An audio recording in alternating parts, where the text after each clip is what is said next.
দেখো না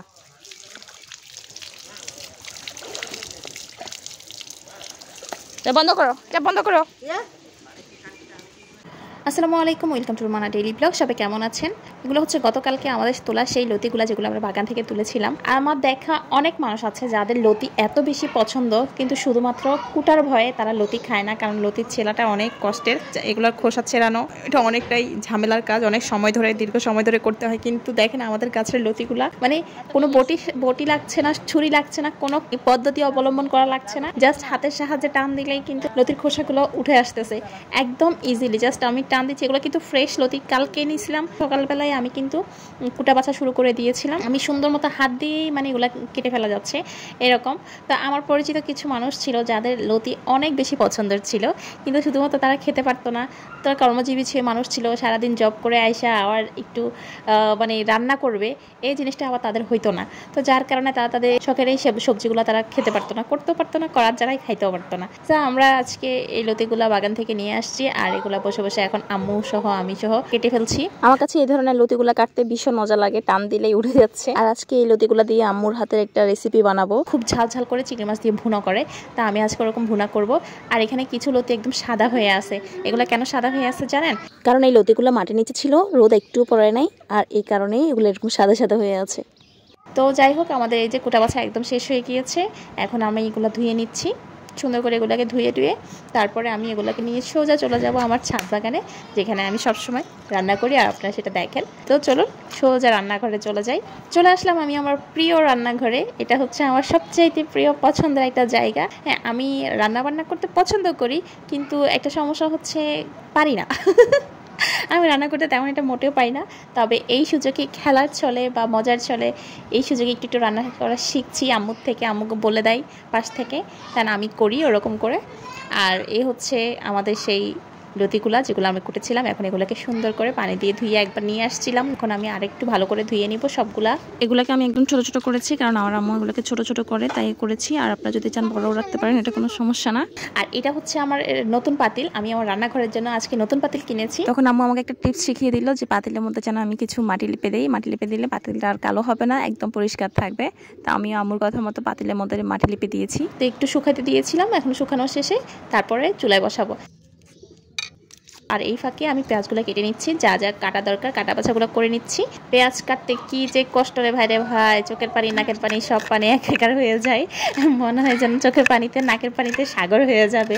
আমি পেঁয়াজ কাটতে এত ভয় পাই পেঁয়াজ কাটারে। এখন কি করার, শখের কাজ তাই করতে হচ্ছে। আমার ছাদ বাগানে রান্না করতে গেলে এই একটাই সুবিধা, যেখানে আমি সবকিছু একদম হাতের নাগালেই পাই। সবকিছু যেহেতু বাগানের মধ্যেই রান্না, সবকিছুই একদম হাতের নাগালে। সো এই যে কাঁচামরিচ 3-4টা নিয়ে আসলাম, বেশি আনি নাই, কারণ আমি রান্নাই তো করি ছোট ছোট।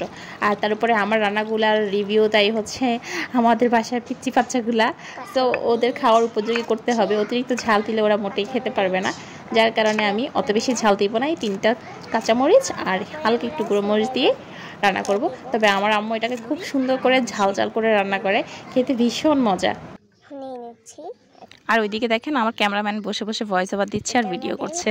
চুলোতে আগুন ধরিয়ে দিয়েছি, আর এই হচ্ছে সেই মাটি লাগানো পাতিল আমি এখন চুলায় বসিয়ে দিয়েছি।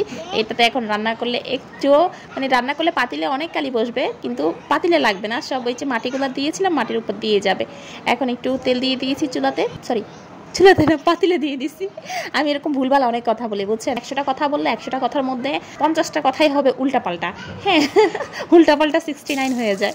এখানে আমি কথা বলতে বলতে পেঁয়াজ, রসুন, লবণ দিয়ে ভালোভাবে মশলাগুলোকে কষিয়ে নিচ্ছি।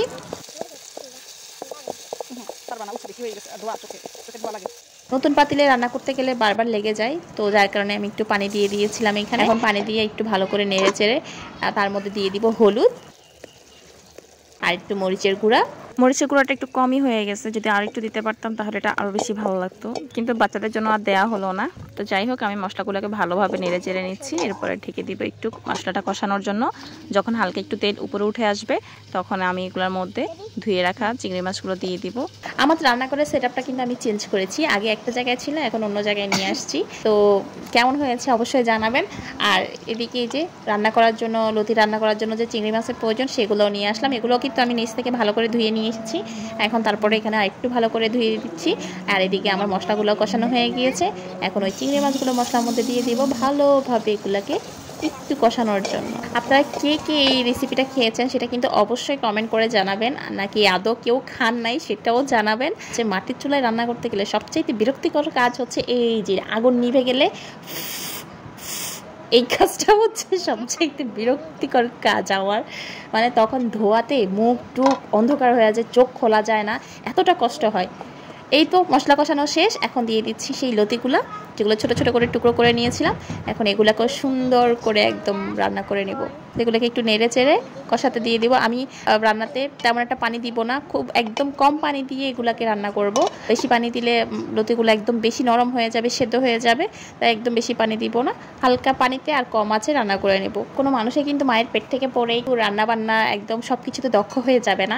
ঠিক সেরকম আমিও মানে একদমই রান্না বান্নায় যে একদম দক্ষ তা কিন্তু না, আমি মোটেই দক্ষ না। আমি একটু করে শিখছি আমার আম্মু থেকে।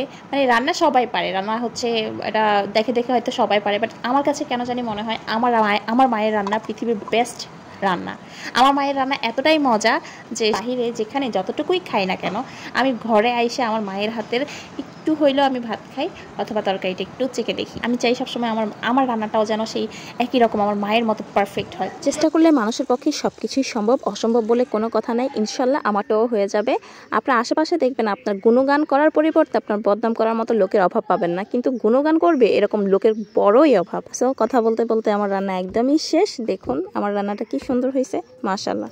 সো আজকে বিদায়ের ঘন্টা পড়ে গিয়েছে। দেখা হবে অন্য কোনো ভিডিওতে অন্য কোনো দিন। আজকে এ পর্যন্তই, আল্লাহ হাফিজ।